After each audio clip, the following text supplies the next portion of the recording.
Hi everyone, Draconius here. I want to do a follow-up workshop on the layers technique to further your understanding about what's going on here.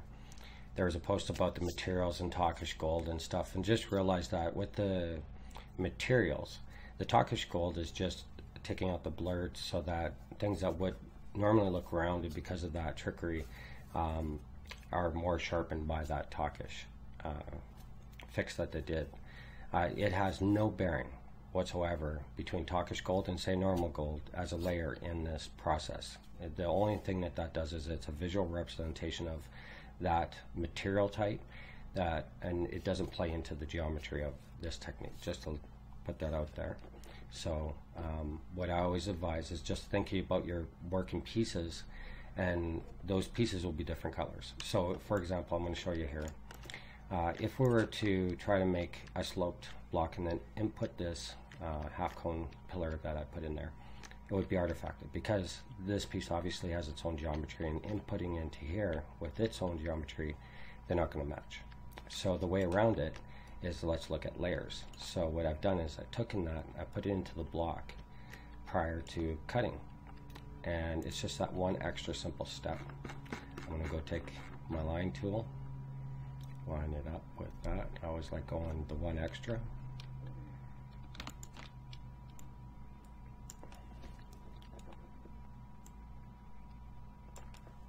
If you line up your line tool pad with the edge of your work, you're going to get the cleanest corner edge. That's instead of it coming across. So we can go like that. And I also realized that it really isn't important to face the second pad up. You can do it on the floor and then raise it to desired height. Match where you want the line. Now you can position it anywhere you want. This line I'm going to just go a nice cut corner to corner, and there we go, and we're left with that V shape. And as you can see, it's that it will match this shape because it's these outside lines that we're looking for. And what we're going to do, the final step would be to take the work that we're working on, that we did the cut to, and using the dominance rule, which everything adheres to the last placed item, we're going to position this over top of the inner piece, and again following the layer rule, which we work towards the center geometry. If we layer, whoops, and I did that with error, so don't do that. Unclick there, paste without error, and you can see now we get a nice clean intersection. And that's because we're lining up the geometry first with either section. And by inputting that shape with its own color into the block, it did get recognized by the line tool when it was passing through and retained its shape on the outer line. The inside of the geometry, that's why we've seen, if I control Z, that's why we've seen this artifacting, there is because we didn't have a different color in there. So this allowed the line tool to decide how to make these voxels. So all it cared about was making this outside line. It doesn't care about in here unless we color it different, and that's what this layering is all about. Another example where we can go with this, I put out two spheres, and what I did was I took this white one and I put it into the center of this blue one. Now what I can do is go take the delete tool, and I'll just cut a big sphere out of this. Let's go that big, just like so.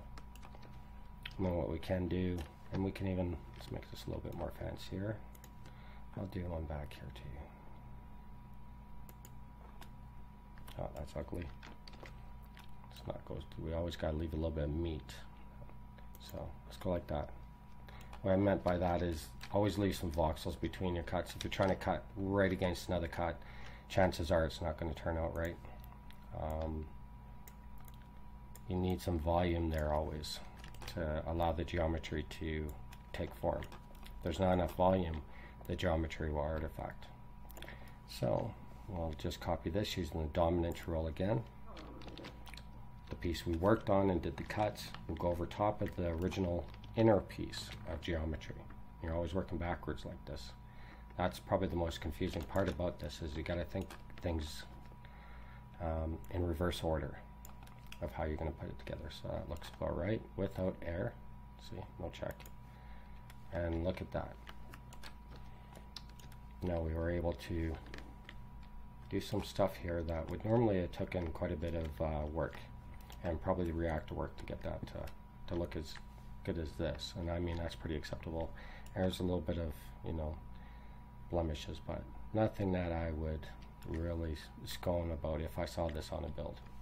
So another thing I wanted to go over was that the delete tool and line tool in combination with the layering is really helpful with the roaming and stretched and odd size voxels. Here I have set up a roaming wall, so this is the ownership.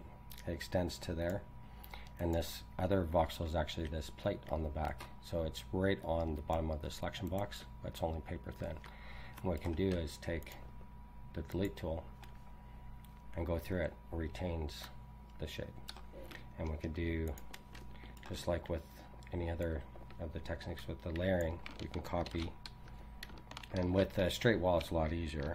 We can just Control Z out of the cut, go back in with the front wall, make sure this is checked so that we can bring in the air from that cut, and we can place it and then carry that geometry without hurting the back plate.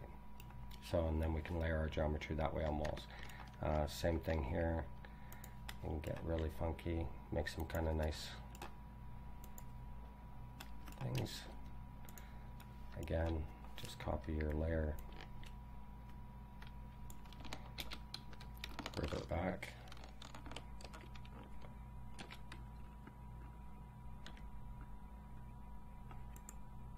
can go like that, or we can go negative paste and just do the cut portion and leave the cuts.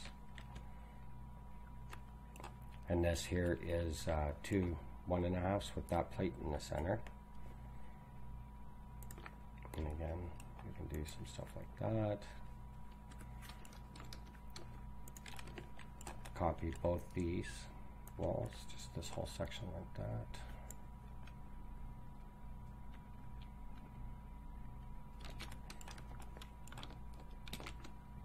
And traditional layering, we just have to position this over our inner layer.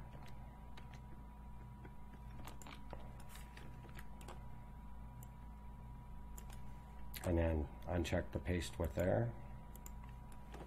And there we go. Again,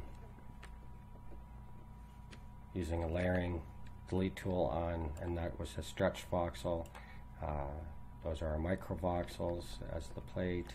So the delete tool and the line tool, I'll just quickly show you.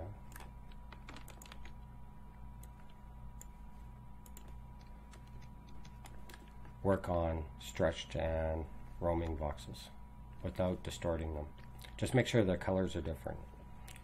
And then the last thing I want to show is an extension of how to think about what I was showing yesterday, where you can go with it too, is first let me just put some markers down.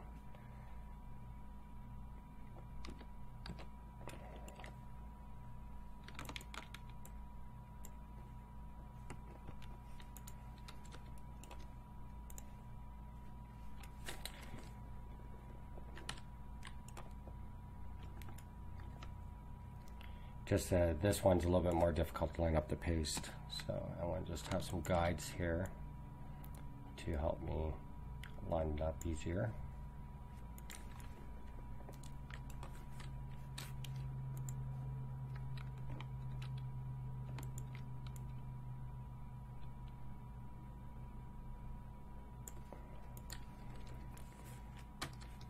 And there we go, all the guides are in. Now let's go over, and with the triple piece, we're just going to take the delete tool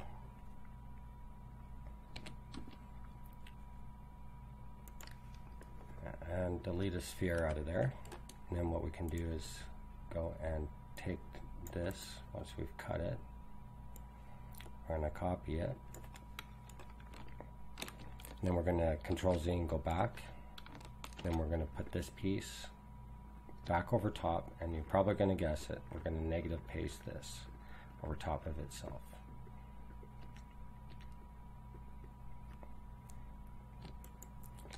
And this is where that guide comes in handy. So I'm going to use this guide up here.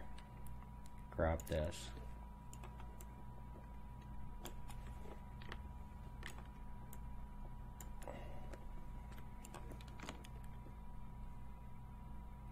Copy that, and then what we're going to do is come over and show you how this applies to the layering. So let's line it up to this one first.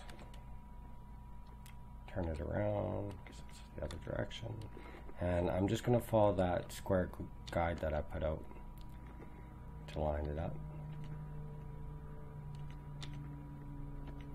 There we go. So we're right on the guide, and we're going to paste without air. Paste that in. And look at that. Look how clean that circle is on the circle for trim. And that's just the reverse way of thinking about how you're doing your layer cuts over there with your negative. Do your circle and your line tool cut, and then negative paste the volume onto itself, grab what's left, bring it over, and then you can paste on top. You can even use that because you know it's layered. You know that it fits also onto the back wall if positioned right. So I'll show you here what I mean. I have that volume right here. We're just gonna go and get it in the right direction. Go line it up to the marker. And there we go.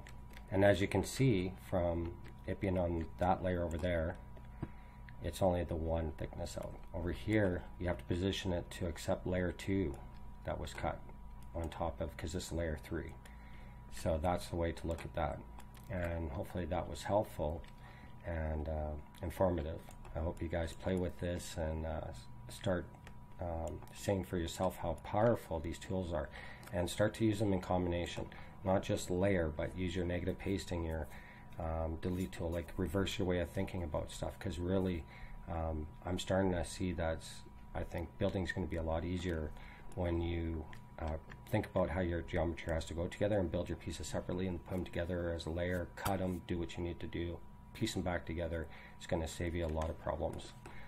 If there's any questions, just post them. I'm going to keep putting out videos as I discover more stuff to make your lives easier. Talk to you next time.